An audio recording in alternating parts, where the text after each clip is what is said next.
Ravi de vous retrouver sur Public Sénat. La semaine dernière, Dacian Cioloș, commissaire européen à l'agriculture, était reçu au Sénat. Il a été auditionné par les sénateurs, audition que je vous propose de revoir cet après-midi et au cours de laquelle il a annoncé des mesures de soutien au secteur laitier d'ici l'automne. Le commissaire européen qui a donc précisé qu'il n'attendrait pas la réforme de la PAC pour annoncer de telles mesures. Bon après-midi à tous.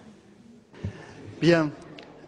Monsieur le Commissaire, Monsieur le Président, mes chers collègues, Monsieur le Commissaire, permettez-moi, avant de céder la parole dans un instant à mon collègue Jean-Paul Émorine, Président de la Commission des Affaires économiques, du développement durable et de l'aménagement du territoire, de vous souhaiter, en mon nom personnel, mais surtout au nom de la Commission des Affaires européennes du Sénat, la bienvenue au Palais du Luxembourg. Vous y êtes particulièrement attendu car l'agriculture est en crise, toutes les filières sont en difficulté. Les agriculteurs doutent de leur avenir, n'ont plus de perspective et pour certains d'entre eux envisagent tout simplement de quitter leur exploitation. Pourtant, l'agriculture est au cœur de toutes les modernités de ce XXIe siècle, à condition que l'on veuille bien regarder la réalité en face, c'est-à-dire revenir à l'acte premier de l'agriculteur, produire des biens de consommation, disposer des méthodes et structures assurant la compétitivité de ces exploitations, assurer un partage équitable de la valeur ajoutée tout au long des filières et conforter nos entreprises agroalimentaires qui sont autant d'entités assurant richesse et aménagement de notre territoire. Si l'Europe doit être ouverte sur le monde, elle ne doit pas pour autant être offerte. Il convient de repenser, à mon avis, l'attitude de l'Europe dans cet environnement très concurrentiel. Il convient de continuer de disposer d'outils de régulation réactifs qui sont au cœur de la philosophie de la PAC, une PAC que l'on doit repenser dès maintenant pour qu'en 2013 nous puissions assurer sa pérennité. Votre tâche est immense, nous comptons sur vous et nous avons confiance en vous pour refonder cette PAC, une politique qui dans les années 60 a été l'élément fédérateur de l'Europe et une politique qui demain sera indispensable à la survie de nos territoires. Merci à Jean Bizet de me donner la parole. Je voulais dire à Monsieur le Commissaire combien nous avions plaisir à l'accueillir au Sénat de la République française et nous avons eu un entretien avec le président Larcher qui était un peu court mais qui a préparé les prémices de cette audition. Dire à Monsieur le Commissaire qu'il arrive à un moment charnière puisque nous avons eu le bilan de santé de la politique agricole commune que nous a présenté quelqu'un qui connaît très bien, Michel Barnier, qu'aujourd'hui notre gouvernement nous propose une loi de modernisation agricole où nous allons essayer d'adapter notre agriculture au contexte de l'Union européenne et il nous apparaissait bien naturel que le commissaire en charge de l'agriculture et du développement rural vienne donner sa vision peut-être à court terme, mais peut-être à plus long terme sur cette politique agricole commune.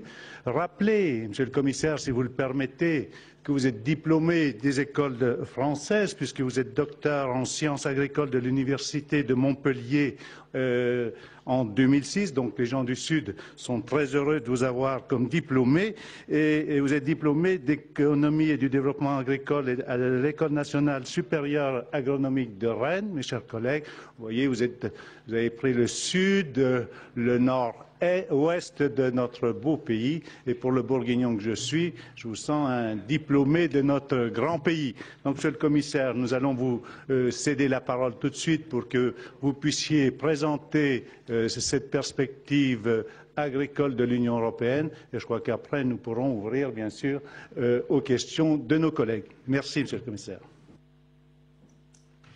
Merci, Monsieur le Président. Distingués membres du Sénat de la France, merci pour cette invitation.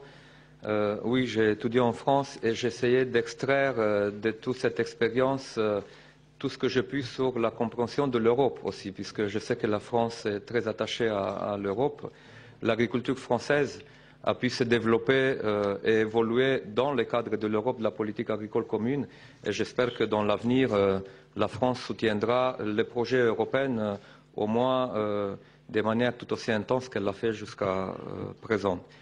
Je suis très heureux d'être devant vous aujourd'hui et je souhaitais le faire comme je l'ai déjà fait devant le Bundestag en Allemagne, comme je le ferai dans d'autres États membres, puisque avec l'adoption du traité de Lisbonne et le passage à la codécision pour la politique agricole commune, vous aussi, vous aurez un rôle important dans ce processus de décision, de réforme de la politique agricole commune. Donc, en tant que commissaire européen à l'agriculture et au développement rural, étant en charge de proposer d'avoir l'initiative sur l'adaptation de cette politique agricole commune, ça m'intéresse d'avoir ces échanges de vues avec vous, et tout en espérant que vous allez avoir, et j'en suis convaincu de ça, une contribution très constructive à ce processus de réforme de la PAC. On en discute beaucoup de l'agriculture ces derniers mois, puisque même si toute l'économie, le secteur social économique européen, plusieurs secteurs économiques d'ailleurs ont subi les effets négatifs de la crise que l'Europe, et non seulement l'Europe, le monde a connu ces derniers temps. C'est vrai, quand il s'agit de l'alimentation, quand il s'agit de nos territoires, peut-être qu'on le voit plus que s'il s'agit de prix de notre voiture ou de nos vêtements ou d'autres biens qui sont affectés. Mais je pense qu'il faut situer cette situation difficile du secteur agricole actuellement dans ce contexte général. L'agriculture, comme d'autres secteurs, n'ont pas été épargnés, mais ça justifie, je pense, une fois de plus, l'existence d'une politique agricole et d'une politique agricole communautaire. Donc, pour le court terme, puisque ça a été discuté ces derniers jours aussi en France, je peux vous assurer ce que j'ai dit il y a quelques jours au Danemark, ce que je le dis aussi depuis Bruxelles. On a un certain nombre de mécanismes à disposition et la Commission n'hésitera pas d'utiliser ces mécanismes quand la situation va le demander. On va essayer de faire en sorte que ce mécanisme qu'on a à disposition d'intervention sur le marché dans des situations de crise soit utilisé de manière la plus efficace. Mais vous le savez que ces interventions sur les marchés, sur un marché ouvert, jouent un rôle de plus en plus de filet de sécurité. Donc il faut qu'on puisse s'assurer que ces interventions sur les marchés en tant que filet de sécurité, en dernière instance, donnent vraiment de bons résultats. Mais justement, puisqu'on a ce genre de situations, il faut qu'on pense aussi à la perspective de la politique agricole commune. Et vous savez qu'il nous faut toujours un certain temps, 2-3 années, pour préparer une réforme de l'envergure de celle qu'on est en train de préparer maintenant. Je vous rappelle que la dernière réforme profonde de la PAC a été décidée en 2003 et que la réflexion avait commencé dans les années 2000. Donc on est maintenant dans la situation où on a l'occasion de repenser notre politique agricole commune dans la perspective de 2020, peut-être même après 2020. Et dans ce processus de réflexion préparatoire à cette réforme, je pense qu'il faut prendre en compte la situation dans laquelle on se trouve actuellement dans l'Union européenne, notamment en ce qui concerne l'agriculture, prendre en compte le fait que ces dernières années, l'Union européenne a connu un élargissement important qui a renforcé sa capacité de production agricole, mais qui a beaucoup renforcé aussi la diversité de ces agricultures. Et d'ailleurs, de plus en plus, on ne peut plus parler d'une agriculture européenne, mais des agricultures européennes, ou plutôt des territoires agricoles européens. Et donc, il faut qu'on soit conscient de ça pour qu'on puisse trouver les bons moyens pour mettre en valeur ces territoires agricoles européens et ces potentiels agricoles, mais faire cette mise en valeur tout en tenant compte aussi des attentes de la société européenne qui, au-delà de la sécurité alimentaire, qui reste un élément clé de la politique agricole commune et qui est d'ailleurs renforcé encore par le traité de Lisbonne récemment adopté, mais au-delà de la sécurité de l'approvisionnement des marchés, les contribuables européens, les citoyens européens, sont de plus en plus intéressés par les résultats que l'agriculture donne concernant l'environnement, concernant le bien-être des animaux, concernant le maintien de l'agriculture sur l'ensemble des territoires européens, concernant les liens entre l'activité agricole et l'activité économique autre que celle agricole en milieu rural, pour que justement on puisse maintenir des campagnes vivantes et un espace rural dynamique. Donc c'est tous ces défis qu'on doit prendre en compte dans la réforme qu'on est en train de préparer et de réfléchir, sans oublier les préoccupations et même les effets qu'on voit économiques, sociaux, environnementaux, des questions liées au changement climatique.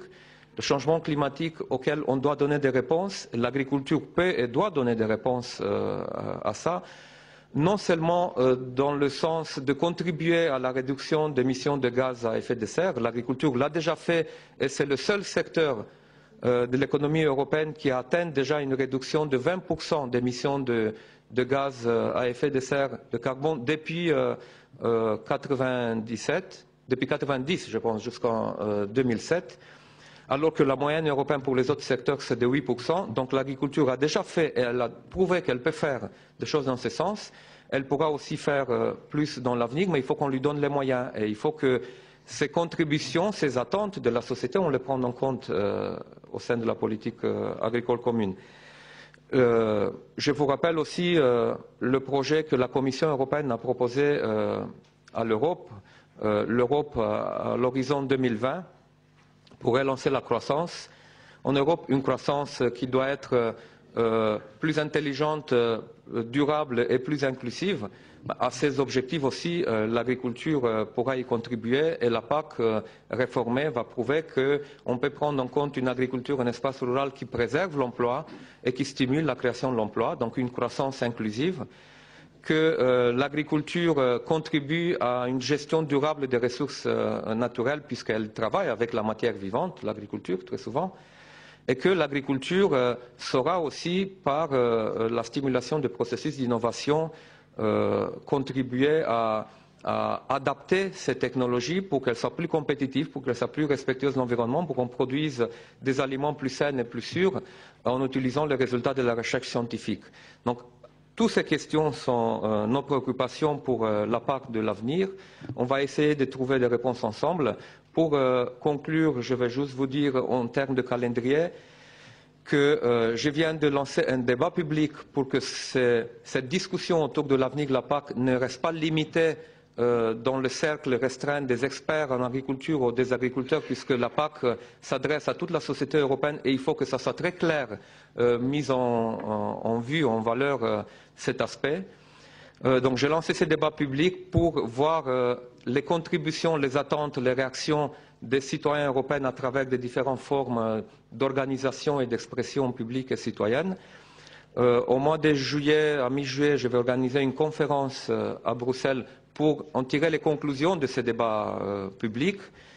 Au mois de novembre, ensuite, j'envisage de proposer une communication de la Commission qui va donner les grandes lignes, les grandes orientations de la réforme de la PAC que je propose au Conseil et au Parlement, pour qu'ensuite, sur la base des discussions, des consultations autour de cette communication de la Commission, en 2011, vers mi-2011, au mois de juillet 2011, de venir avec le paquet législatif de réforme de la PAC, en espérant qu'on arrivera à finaliser le processus décisionnel d'ici fin 2012 pour qu'après 2013, on puisse mettre en œuvre cette réforme. Donc, merci beaucoup de m'avoir écouté. Je suis prêt à répondre à vos questions.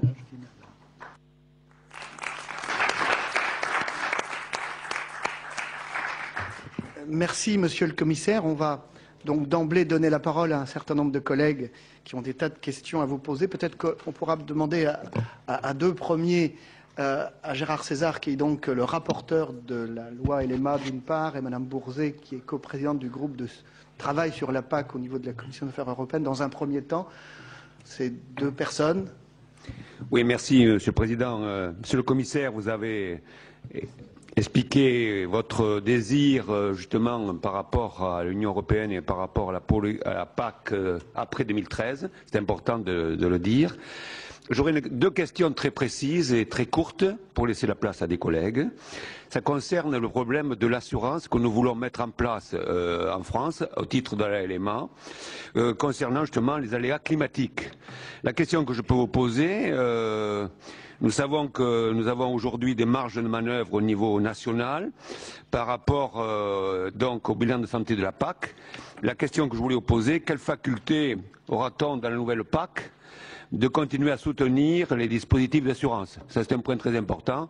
Et nous sommes en train, au niveau, avec le président Maureen, de parler justement de la réassurance privée, mais aussi publique. C'est un point qui est fondamental pour nous, car si on fait une loi de modernisation de l'agriculture en France et qu'on ne voit pas, on ne peut pas prévoir un dispositif d'assurance, ce n'est pas une bonne loi, c'est notre point de vue. Deuxième point qui concerne la viticulture, c'est le problème des droits de plantation. La chancelière allemande s'est prononcée, ainsi que le ministre de l'Agriculture, pour le maintenir donc jusqu'en 2018 les droits de plantation. Quelle est votre position par rapport à la viticulture de qualité et au maintien de ces droits de plantation? Voilà, 2 questions très rapides, Monsieur le Commissaire. Merci. Merci Gérard. Bernadette Bourzet, en précisant, si vous voulez, que le commissaire doit impérativement nous quitter vers 11h15, donc si chacun peut poser simplement une question, et Jean-Paul Maureen et moi-même, on collectera l'ensemble des questions qui vous préoccupent et on les fera passer, elles seront traitées. Voilà comment on peut procéder. Bernadette Bourzet. Ah, voilà. Merci. Merci, Monsieur le Commissaire, de l'exposé rapide mais très clair que vous nous avez fait et qui m'évitera de poser une question sur les caractéristiques de la future PAC en matière d'alimentation, d'attente des citoyens et de changement climatique. Vous les avez déjà évoqués. Je voulais par contre souligner qu'une des critiques qui est faite à la politique agricole commune, c'est l'inégalité de répartition des aides. Et j'ai pris connaissance du rapport ou du projet de rapport de M. Lyon au Parlement européen qui souligne que l'écart est de 1 à 3 entre la moyenne des aides attribuées dans les pays de l'Europe de l'Est et ceux des anciens pays membres. Également, certains secteurs ont été considérablement aidés, d'autres l'ont beaucoup moins été, voire pas du tout. La question est comment pensez-vous réduire les inégalités et parvenir dans la prochaine PAC à une répartition plus équitable des aides, de façon effectivement à faire en sorte que l'ensemble de l'Europe reste une zone de production agricole. Ma deuxième question portera sur l'environnement. Les agriculteurs français considèrent parfois que les conditions environnementales qui leur sont imposées ne sont pas respectées de la même façon dans tous les pays européens. Ils parlent également d'inégalités sur le plan social et un pays n'a pas les moyens de vérifier ou non la véracité de ces questions. Est-ce que la Commission européenne est en mesure de mener une étude qui garantirait qu'effectivement les conditions environnementales et sociales sont respectées de la même façon dans tous les pays ? Et enfin, je voulais souligner, parce que c'est une préoccupation de l'élu de montagne que je suis, que le découplage total des aides de la production constitue un grand risque de mon point de vue, notamment dans les zones montagneuses ou à handicap et en particulier dans les zones d'élevage. Donc je souhaite savoir si vous envisagez de maintenir un certain couplage dans ces territoires en difficulté. Merci. Bien, merci ma chère collègue. Vous êtes très nombreux à vouloir poser des questions. Odette Herviot et Jacques Blanc pour une première série. Merci, Monsieur le Président. Monsieur le Commissaire, merci beaucoup de votre intervention. C'est vrai que, particulièrement, nous avons apprécié l'esprit d'ouverture et de débat qui vous anime. Je crois que c'est assez nouveau et c'est très intéressant pour nous. Sur ce sujet, j'aurais 2 questions là aussi. Vous avez dit vous-même que les préparations de changement prennent un certain temps. Et pour revenir à ce qui a été appliqué ou commencé à appliquer en 2003, les décisions ont été mises en place entre 2000 et 2003 et on s'est aperçu depuis longtemps que ces décisions face aux crises, face aux nouveautés du monde tel qu'il est actuellement sont souvent obsolètes. Et donc je trouve très intéressant que nous puissions revenir complètement là-dessus, ou au moins ouvrir le débat et faire des nouvelles propositions. Parmi ces propositions ou ces questions, une première question, vous avez parlé des outils de régulation. Certains sont eux aussi dépassés, périmés, il y en aura des nouveaux peut-être. Il me semble que ces outils sont souvent utilisés uniquement en période de crise. Donc, à votre avis, n'est-il pas nécessaire de penser une régulation publique beaucoup plus continue que d'actionner à certains moments des outils qui n'ont pas toujours fait leurs preuves. Et puis le deuxième point, c'est sur les secteurs en crise, notamment le lait actuellement. Certains de mes collègues ont rappelé que nous étions en période de préparation d'une nouvelle loi sur des mécanismes qui assoupliraient les règles de la concurrence. Que peut-on mettre en place d'assez contraignant de manière à éviter quand même un souci un peu particulier, et que pensez-vous sur une sorte de prix plancher de manière à accompagner ces contractualisations? Et puis dernière petite question, vous êtes issu d'un pays très agricole aussi, où les agricultures sont très diverses. Globalement, jusqu'à présent, on a eu l'impression que l'avenir des petites structures n'était pas forcément le souci de l'Europe. Comment pensez-vous aider ces petites exploitations ou ces moyennes exploitations à perdurer pour maintenir cette diversité de l'agriculture, notamment dans les territoires où l'agriculture a fait le choix des hommes au bénéfice du territoire plutôt que le choix des grandes structures? Merci. Merci. Jacques Blanc, une dernière question pour une première phase. Oui, d'abord, Monsieur le Commissaire, permettez-moi de vous dire que vous êtes un espoir pour nous. Je vous ai entendu au Comité des régions d'Europe. Tous ceux qui sont préoccupés par l'avenir des zones en difficulté, en particulier de la montagne, ont apprécié ce que vous avez présenté comme objectif. Alors je me permets de vous demander brièvement, mais quel est à vos yeux l'avenir de cette politique d'abord de développement durable et avec les rapports entre premier et deuxième pilier, avec les positions différentes des différents États, certains voulant faire passer tout du premier pilier au deuxième pilier?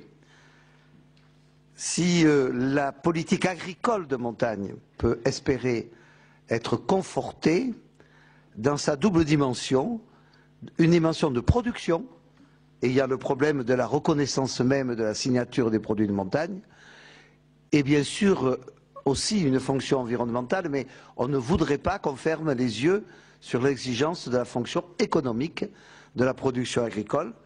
Enfin, pour être bref, un dernier point, c'est, et je reviens un peu à la politique de développement rural, et surtout à la cohésion territoriale. La cohésion territoriale est devenue un objectif dans le traité de Lisbonne de la politique européenne. Qu'en est-il par rapport aux problèmes spécifiques? Y aura-t-il une approche spécifique de la montagne pour assurer la cohésion territoriale? Merci mon cher collègue. Monsieur le commissaire, vous avez la parole. Je vais essayer d'être très bref pour ne pas prendre beaucoup de temps, mais vous comprenez bien que ce sont des questions qui demandent aussi beaucoup d'éléments de réponse. J'espère pouvoir montrer des éléments de réponse à travers les propositions qu'on va faire prochainement. Mais bon, concernant les aléas climatiques et le système assurantiel, c'est une question qui a déjà été discutée lors du bilan de santé de la PAC, et j'envisage d'approfondir ces sujets et de venir avec des propositions dans la PAC 2013, puisque cette approche de marché, disons, elle pourra se faire à travers des instruments type des filets de sécurité qui interviennent dans des situations de crise, à travers des fonds assurantiels qui permettront aussi de contribuer à une stabilité des revenus des agriculteurs quand il y a des fortes variations de prix, puisque donc, je pense qu'il faut qu'on puisse agir d'un côté pour éviter ou pour pouvoir répondre dans des situations de crise, donc avec le mécanisme type filet de sécurité. Il faudra qu'on puisse répondre aussi à la question de la volatilité des prix qui apparaît comme présent de plus en plus sur nos marchés. Donc il faut s'adresser à ça avec des mécanismes spécifiques. Et puis il faut aussi qu'on propose des instruments à travers lesquels on renforce la capacité de négociation des agriculteurs concernant les prix, puisque je pense que dans un marché de plus en plus ouvert, une maîtrise des quantités et une maîtrise des prix administrés ne sont pas vraiment efficaces. Et si en plus ce type de mécanismes de gestion sont liés à des budgets, à des contributions budgétaires, vous comprenez très bien, puisque vous décidez aussi sur l'utilisation de l'argent public, c'est de moins en moins acceptable de ne pas avoir un contrôle budgétaire d'une année sur l'autre sur les dépenses sur certaines politiques. Donc c'est pour ça qu'il faut qu'on trouve des instruments qui nous permettent de répondre à ces différentes situations avec une intervention de l'État, mais qui soit là, non pas pour tout maîtriser, mais pour intervenir, pour corriger des défaillances qui peuvent apparaître des marchés. Donc, je pense qu'avec ça, j'ai répondu aussi à d'autres questions concernant les futures propositions. Donc, pour les droits de plantation, pour la viticulture, je donnerai la même réponse très rapidement que pour le secteur laitier. Quel peut être l'effet d'un contrôle de la production sur un marché qui est de plus en plus ouvert? Bon, ça ne veut pas dire que les droits de plantation ne peuvent pas jouer un certain rôle, peut-être pour certains types de vins et dans certains types de régions spécifiques. Mais je vais juste vous rappeler que cette décision a été prise par les États membres lors du bilan de santé de la PAC de élimination de ce mécanisme de droits de plantation. Mais si je m'en souviens bon, dans la même décision est prévu que les États membres, subsidiairement, peuvent décider dans certaines situations de prolonger, dans certaines régions, de prolonger ces systèmes de droits de plantation. Mais bien sûr, je ne vais pas me borner à des manières, disons, très inflexibles à des décisions qui ont été prises. Si dans l'avenir, cet instrument adapté pourra démontrer qu'il puisse toujours jouer en place peut-être un rôle combiné peut-être avec d'autres mécanismes, je serai ouvert à réanalyser ça. Mais pour l'instant, c'est une décision qui a été prise. Il faut s'y tenir à cette décision du Conseil, encore, des États membres.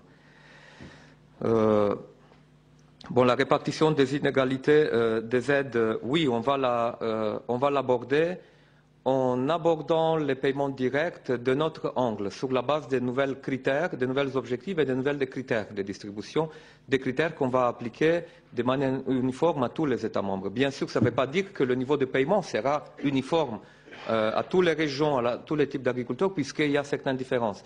Mais il faut voir comment faire pour traiter cette différence de l'agriculture européenne à travers des objectifs et des critères communs, pour que ce soit clair et équitable non seulement pour l'agriculteur, mais pour que ce soit clair aussi pour les contribuables, pourquoi il faut ce soutien à l'agriculture et quel est le retour en arrière. Donc, quel est le retour que l'agriculture donne à la société. Donc, c'est de cet angle qu'on va traiter cette question de répartition des aides, en renonçant à des références historiques qui ne sont plus justifiables maintenant en 2010, encore moins en 2013. Maintien de couplage, ça existe déjà pour une certaine proportion, pour certains types de production, un couplage partiel. Là, je vois aussi une tendance de certains États membres qui disent qu'il faut renoncer à tout couplage qui peuvent créer des inégalités en ce qui concerne la concurrence sur le marché européen. Il faudra voir de quelle manière on traite cette question. Mais en tout cas, je suis bien conscient que pour certains territoires, le maintien de l'agriculture n'a pas seulement un intérêt économique, mais a aussi un intérêt territorial, social, et c'est une question qu'il faudra traiter, y compris quand on réfléchit à ces mécanismes. Pour les règles de concurrence, donc pour la régulation publique et les outils, je vous ai dit comment je vois les choses. Pour les laits, fait partie aussi de cette approche. Je disais que pour les laits, j'envisage de venir proposer un paquet législatif d'ici la fin de l'année, avant la réforme de la PAC 2013. Une fois que le groupe à haut niveau qui travaille actuellement autour de la Commission présentera ses conclusions en juin, sur la base des conclusions de ce travail, je viendrai avec des propositions et je vais étudier aussi de quelle manière les règles de concurrence peuvent s'appliquer pour que le marché puisse vraiment fonctionner dans le secteur laitier et pour qu'il y ait un équilibre de rapport de force dans les négociations entre les producteurs laitiers et leurs partenaires. Donc cette question va être traitée dans cet angle. Est-ce que ça veut dire, Monsieur le Commissaire, que vous envisagez de reviser un peu les droits de la concurrence sur l'aspect des problématiques purement agricoles? Il faut voir si l'actuel droit à la concurrence doit être révisé ou doit tout simplement être appliqué de manière spécifique pour l'agriculture. C'est une question qui est traitée par les groupes à haut niveau. Des experts de la Direction générale de concurrence de la Commission participent à ces travaux et vont nous présenter l'état des lieux compte tenu du droit à la concurrence actuellement, qui apparemment peut présenter certaines marges de manœuvre dans certaines limites qui n'affectent pas certains types de contractualisation, de négociations qui se font à un certain niveau et qui n'affectent pas le fonctionnement du marché communautaire. C'est là peut-être que ça peut se faire. Mais en tout cas, c'est une question. J'ai déjà eu une première discussion avec mon collègue Joachim Almunia.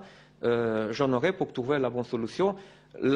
L'angle dans lequel je présente le problème, c'est que je ne demande pas de ne pas appliquer les normes de concurrence dans le secteur agricole, mais je demande qu'on puisse faire en sorte que l'application des règles de concurrence contribue à un bon rapport de force entre ceux qui négocient en fait sur les marchés. Donc c'est pas qu'on ne veut pas la concurrence, mais on veut que la concurrence joue son rôle. Mais quand on a un éléphant qui négocie avec une souris, je ne sais pas quel est le rapport de force et de quelle manière la concurrence peut équilibrer les choses. Je vais faire un autre commentaire. Bon, après, sur les petites structures agricoles, les zones de montagne, les zones difficiles, oui, ce sont des questions qui font partie de mes préoccupations, non pas parce que j'ai un dada personnel sur ça, mais parce que je considère que la diversité agricole dans l'Union européenne, c'est une richesse et que cette richesse doit être maintenue, d'autant plus qu'elle apporte des choses à la société là où cette diversité existe et se manifeste. Et on a beaucoup de régions dans l'Union européenne où la petite agriculture peut être compétitive.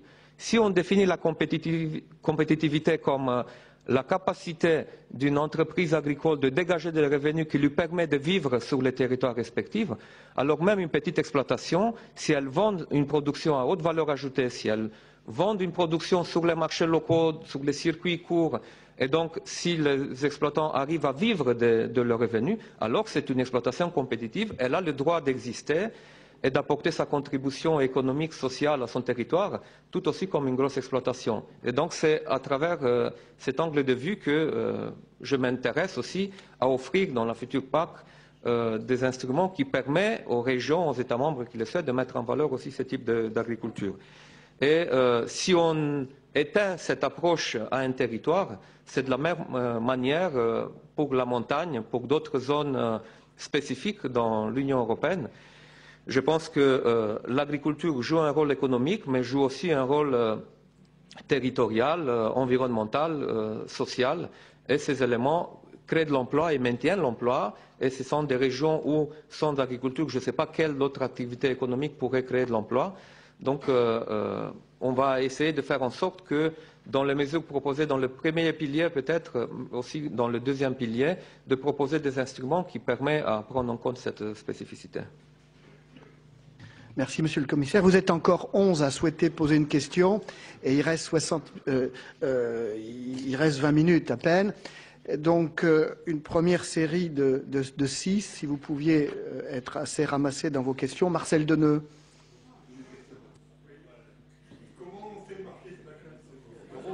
Merci.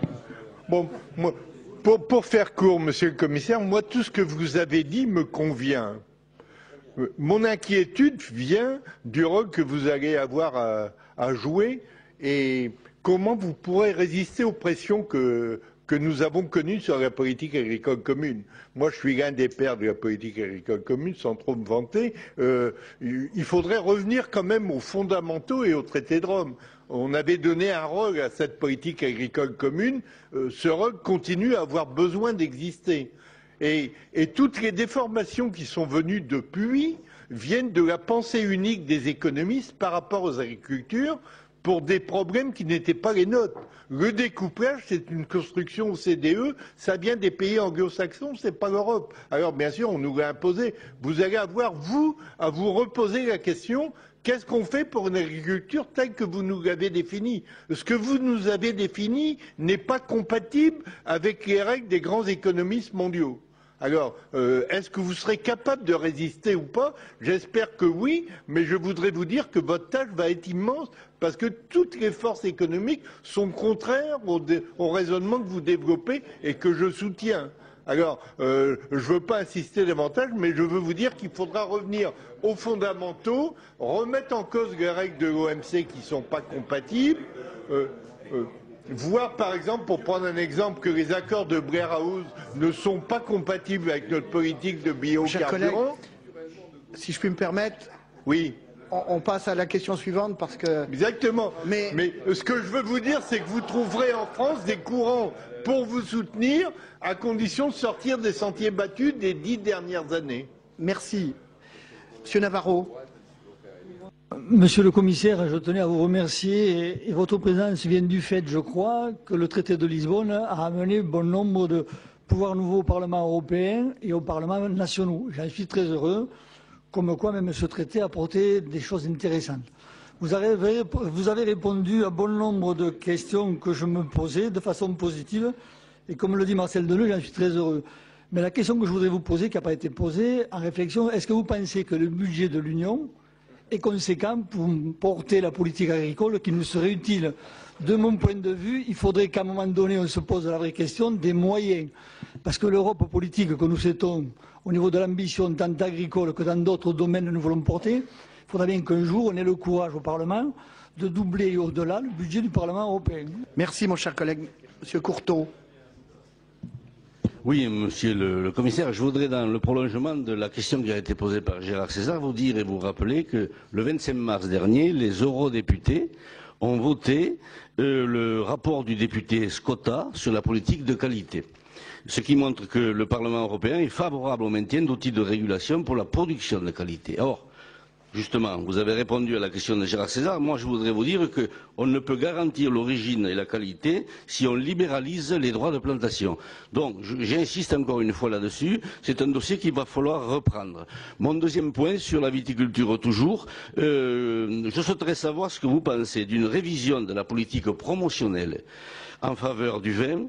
Et je considère qu'il serait utile, dans le contexte de crise viticole que connaît y compris l'Union européenne, que des programmes soient mis en place afin de promouvoir nos vins au sein de l'Union européenne. Actuellement, les crédits dédiés à la promotion servent uniquement à des actions axées sur les pays tiers. Or, l'essentiel du développement de la consommation se fait en Europe. Donc, quelle est votre position, monsieur le commissaire? Merci. Monsieur Bourquin. C'est court, hein? Bouton rouge.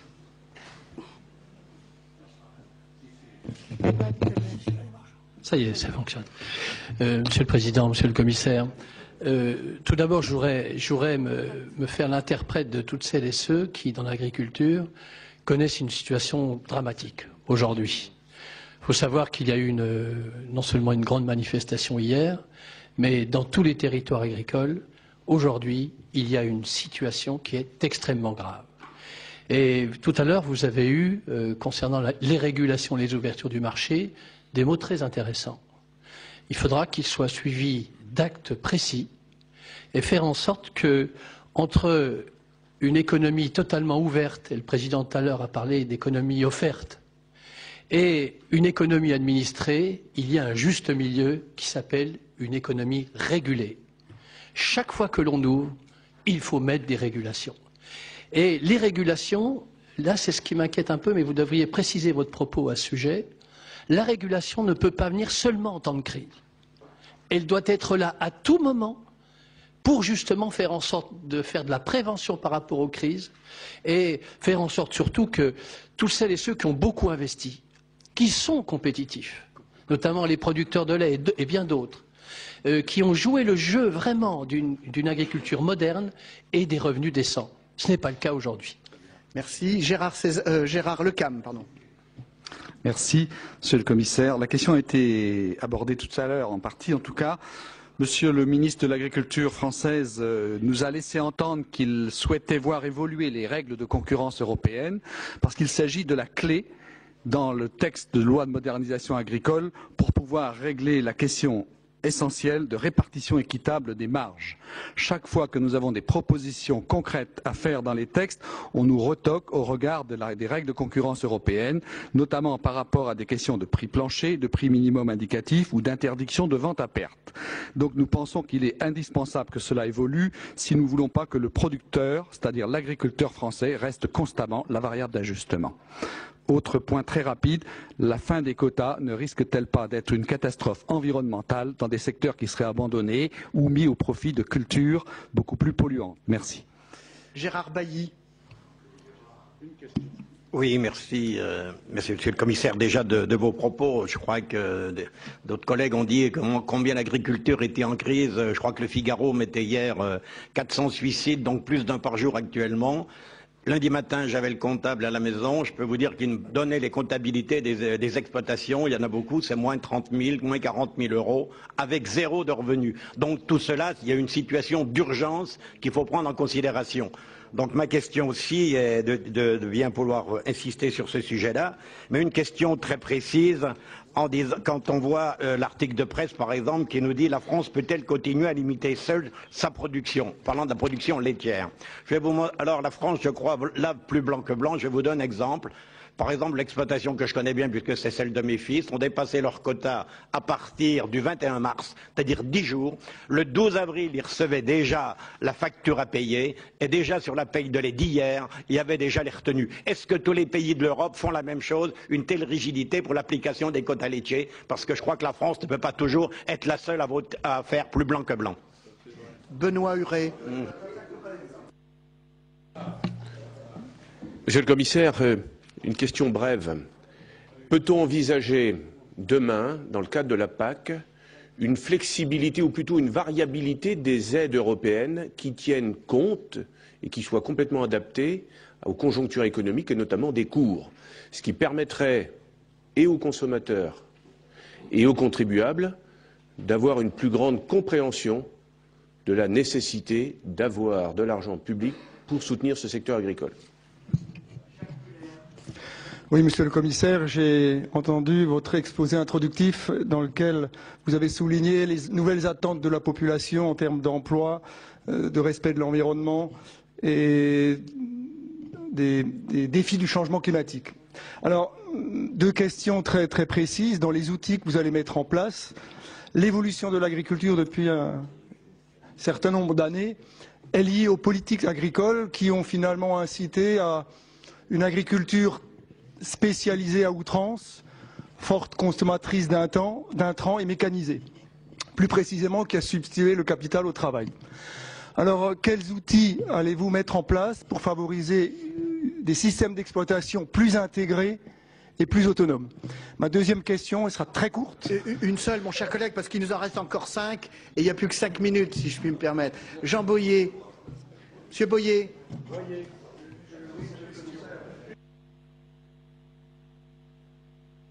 Effectivement, commissaire européen et de l'Europe. Mes questions seront très courtes.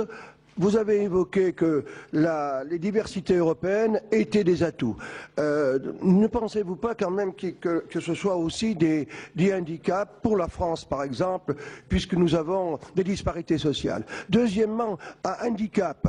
Les règles européennes semblent beaucoup plus rigides que certaines règles mondiales. Et puis la troisième chose, pensez-vous qu'il faille attendre? Ce sera très court. Très court. La troisième chose, monsieur le commissaire, pensez-vous qu'il faille attendre très longtemps pour mettre en place les mesures que vous préconisez? Daniel Raoult, vraiment, il nous en reste encore quelques-uns, il faut laisser le temps au commissaire de répondre. J'ai bien écouté, monsieur le commissaire, le début de votre discours, et en particulier l'évolution de la réduction de 20% des gaz à effet de serre déjà acquise plutôt la réduction. La question que je me pose, en tous les cas pour moi, vu de l'extérieur, qui suis un peu incandide par rapport à l'agriculture, c'est la nouvelle tension géopolitique qui va se produire avec la démographie de la planète. Et autrement dit, quelle place vous allez donner à l'alimentation par rapport à la concurrence sur les biocarburants et les énergies? Très bien. Monsieur Botrel. Oui, monsieur le commissaire, la production agricole et agroalimentaire est soumise à des pressions très fortes en termes d'exigences environnementales, de bien-être animal, de qualité sanitaire des produits. Or, les producteurs, voire les industriels parfois, sont interrogatifs sur les respects de ces critères par des produits entrant sur le territoire de l'Union européenne en provenance du marché mondial. Pensez-vous que l'équité soit respectée en la matière et quelles mesures seraient envisageables? Merci. Pierre-Bernard Raymond et ensuite notre collègue Pointreau. Monsieur le commissaire, avez-vous déjà arrêté une stratégie personnelle à l'égard de l'OMC? Oui, les agriculteurs français donc, sont venus exprimer leur détresse hier à Paris. Après les éleveurs laitiers, c'était les céréaliers. Toutes les filières sont en crise. Monsieur le commissaire européen, avez-vous la volonté de redonner à l'agriculture européenne une vraie dynamique en termes de production reposant sur les exportations, en termes de régulation sur les marchés, une politique volontariste où les agriculteurs vivent de leur métier avec des prix rémunérateurs, alors que dans le même temps, les États-Unis se positionnent comme se voulant être le grenier du monde. Comme jamais, il y a des soutiens et des aides directes à l'agriculture par exploitation, des prix garantis et des paiements contracycliques en fonction des prix de marché et un soutien à la consommation. Voilà, je voulais savoir quelle est votre position par rapport à cela. Merci, Monsieur le Commissaire. Il reste 10 minutes, désolé. C'est lui qui est maître de son temps, Monsieur le Commissaire. Vous imaginez bien que j'aurais du mal à répondre de manière peut-être très convaincante à des questions, certaines questions qui sont très profondes. Ce que je veux vous dire, et comme ça je réponds à plusieurs questions en ce qui concerne mon attitude, mes idées, mes propositions, qu'est-ce que j'envisage de faire. Je suis très conscient que, je ne sais pas comment ça s'est passé dans le passé, mais je suis très conscient maintenant que ce n'est pas le commissaire à l'agriculture qui va sauver à lui tout seul l'agriculture européenne. Bon, déjà, je vous ai dit, je pars déjà avec ces constats. Quand j'ai pris ma fonction, de manière très modeste et humble, je me rends compte que mon rôle, ça sera plus de donner une cohérence et faire une médiation des différentes idées et propositions qui viendront des États membres à travers le Conseil et qui viendront des différents groupes politiques à travers le Parlement européen. Donc il y a deux instances qui vont décider du visage de la PAC, le Conseil et le Parlement. Soyons bien entendus, la Commission ne fait qu'avoir l'initiative, proposer, porter ces négociations et ensuite s'assurer que ce qui soit décidé s'applique. La Commission applique le plus souvent les règlements du Conseil. Maintenant, on va être des règlements du Conseil et du Parlement. Donc, mon objectif, c'est de faire une proposition qui intègre de manière la plus claire possible, la plus synthétique possible, des différentes attentes des Français, des Polonais, des Danois, des Espagnols, des Britanniques, et ainsi de suite. Et ils font partie de l'Union européenne et ils votent là-bas. Non, mais je sais bien, mais moi j'essaye de jouer mon rôle d'Européenne. Je ne suis pas là en tant que Roumain ou en tant que je ne sais pas quelle nationalité, je suis là en tant qu'Européenne. Et si la PAC aura une crédibilité dans l'avenir, cette crédibilité dépendra de la manière dont on arrivera à lui donner une cohérence qui prenne en compte les attentes des différents Européens. Peut-être pas de tous les 27, mais il faut que chacun des 27 s'y retrouve dans ce qu'on va proposer.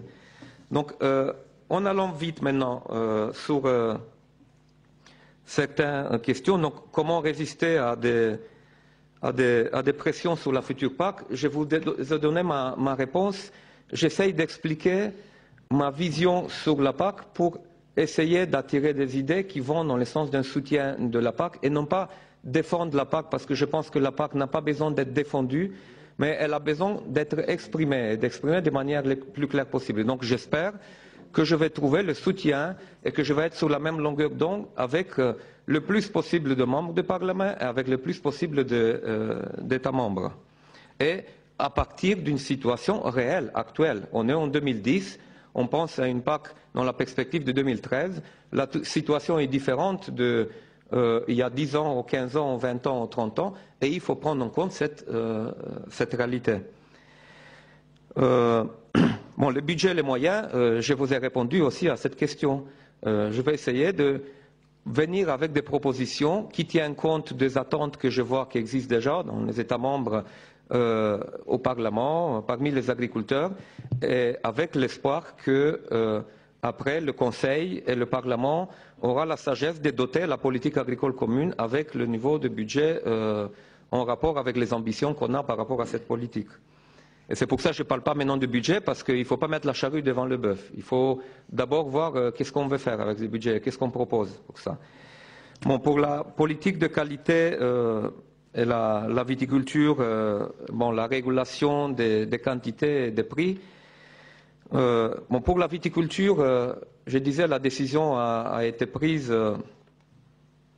Non, je n'ai pas répondu à cette question. La décision a été prise d'éliminer les droits de plantation, mais encore une fois, je l'ai dit, si pour certains types de vins, pour certains types de régions, vous avez fait référence à la politique de qualité, des outils de régulation peuvent jouer un rôle, on verra, on les discutera. Mais il faut aussi se tenir à des décisions qu'on a déjà prises et puis trouver des instruments qui peuvent être appliqués, qui peuvent être efficaces maintenant.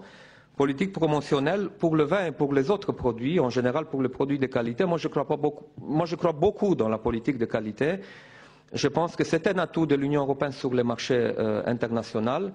Dans les négociations à l'OMC ou dans les accords bilatéraux, c'est un des éléments essentiels pour moi, faire reconnaître les indications géographiques et toute la politique de qualité européenne et la défendre dans le commerce international. Et pour répondre aussi à cette question, ma stratégie par rapport à ça, c'est que la politique agricole commune, elle est faite pour l'agriculture européenne. Il ne faut pas que la politique agricole commune européenne nuise à la politique agricole d'autres régions du monde. Mais je ne vais pas négocier la politique agricole commune pour des intérêts de commerce international. Il faut cependant que dans les négociations internationales qui ne sont pas démarrées seulement pour le secteur agricole, qui sont portées au niveau communautaire pour tous les secteurs économiques confondus, l'agriculture, il faut qu'elle s'y retrouve, il faut qu'on trouve un équilibre dans ces accords. On ne peut pas se mettre à travers et de dire on ne négocie pas l'agriculture parce qu'on n'est pas crédible tout simplement. Mais il faut qu'on trouve le moyen pour mettre en valeur là où on a des atouts et permettre à ceux qui veulent et peuvent exporter de pouvoir exporter, puisqu'on est quand même le premier exportateur de produits agroalimentaires du monde. Donc ça veut dire que beaucoup de secteurs agroalimentaires européens dépendent aussi de ces exportations. Mais il faut qu'on puisse faire notre politique sur la base des objectifs qui sont donnés par les citoyens européens. C'est ça mes principes actuellement. Et dans le même contexte, les normes que nous, on s'est imposées au niveau européen, c'est nous qu'on les a imposées. Ce n'est pas l'extérieur qu'on nous les a imposées. Ce sont les États membres qui ont décidé, c'est le Parlement qui a décidé. Bon, je suis bien d'accord qu'il faut voir de quelle manière on convainc maintenant nos partenaires sur le plan international d'accepter ces règles ou faire en sorte que nos agriculteurs ne sont pas affectés. Mais je vous rappelle que les aides directes sont justifiées en bonne partie aussi parce qu'on a ces règles que les autres n'appliquent pas. Bon, règles de concurrence, j'ai répondu.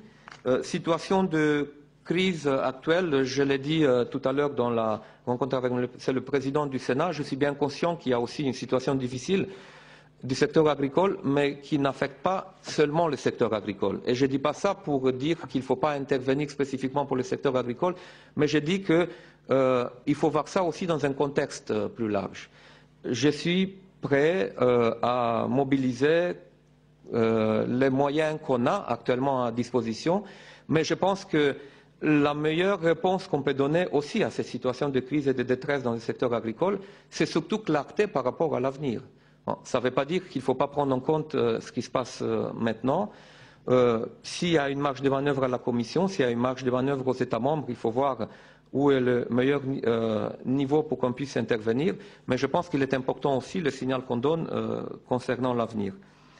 Bon, après, flexibilité et variabilité dans les aides en fonction des cours, en fonction des prix, ça voudrait dire une flexibilité au niveau budgétaire. Et je vous pose une question avec laquelle je vous donne aussi la réponse. Combien d'États membres et est-ce qu'on aurait une majorité au Parlement qui accepterait un budget variable pour la politique agricole commune dans une situation économique que vous connaissez bien et où les États membres se posent des questions par rapport au budget européen, par rapport au financement des nouvelles politiques communautaires. Je sais qu'on a souvent des instruments qui peuvent être parfaits, mais malheureusement, peut-être qu'on ne peut pas les appliquer de manière parfaite parce qu'il faut qu'on tienne compte de plusieurs éléments. Donc, il faut aussi qu'on propose des instruments de la PAC qui sont crédibles et qui sont acceptables par l'extérieur du secteur agricole. Sur la diversité dans l'Union européenne, moi je l'ai dit, je ne sais pas si c'est un handicap. Je pense que justement, avec les instruments qu'on peut proposer, on essaye de combler cet handicap pour qu'on puisse maintenir cette diversité. Parce que moi, je ne vois pas comment on peut niveler les systèmes de production agricole, les types de production dans une Europe qui est diverse par définition. Alimentation, biocarburants, moi, à ma connaissance, il n'y a pas actuellement au sein de la politique agricole commune des instruments qui stimulent, qui provoquent la production de biocarburants. Là, c'est un choix des agriculteurs en fonction de ce qu'ils peuvent vendre, de ce que le marché leur demande. Dans certaines conditions, ça peut être rentable, dans d'autres, non. Mais on ne le stimule pas de manière artificielle. En tout cas, le traité de Lisbonne dit bien que l'agriculture doit assurer la sécurité alimentaire, ne dit pas pour l'instant que l'agriculture doit assurer la sécurité énergétique. Ça ne veut pas dire que l'agriculture ne peut pas contribuer à la production de l'énergie verte, de l'énergie renouvelable. Mais il n'y a pas que les agro-biocarburants sur ça. Voilà, je pense que j'ai donné la réponse autant que j'ai pu. Je m'excuse si je n'ai pas pu rentrer dans tous les détails, mais comme je vous l'ai dit, l'avenir de la PAC ne tient pas que d'une personne. Et heureusement, ça ne tient pas que d'une personne. Bien, merci Monsieur le Commissaire. Jean Bizet m'avait demandé de conclure. Moi, je tirerai une conclusion très rapide. Déjà, vous avez des propos très rassurants sur les perspectives de la nouvelle politique agricole commune, mais aussi sur les points conjoncturels que connaissent nos agriculteurs. Je crois que vous avez des réponses qui ne vont pas tout régler du jour au lendemain, mais je crois que nous sommes très sensibles à vos propositions. Vous redire, Monsieur le Commissaire, qu'au niveau du Sénat, puisque vous êtes reçu ici en France par la première Assemblée, puisque nous sommes un peu à l'avant-garde de nos collègues députés, vous dire combien nous sommes sensibles au fait que vous soyez venu devant le Sénat et qu'avec Jean Bizet, nous allons mettre en place un groupe de travail pour essayer de vous apporter des éléments sur la future politique agricole commune. En plus, je vous le disais tout à l'heure, nous sommes dans l'examen de la loi de modernisation agricole qui vient venir devant le Sénat le 18 mai. Et cet après-midi, dans cette même salle, nous allons auditionner Bruno Le Maire. Nous aurons un débat sur la loi de modernisation, mais bien sûr sur l'agriculture en général. Alors merci, Monsieur le Commissaire. Alors pour que vous puissiez revenir au Sénat, je vais vous offrir à la demande du président du Sénat et en accord avec mon collègue Jean Bizet, mais à l'ensemble des sénatrices et sénateurs, puisque c'est la première fois que vous découvrez le Sénat, vous allez pouvoir vous plonger, bien sûr, dans les photos du Sénat. Mais alors, pour la lecture, j'ai bien compris que vous n'auriez pas de difficulté. Merci.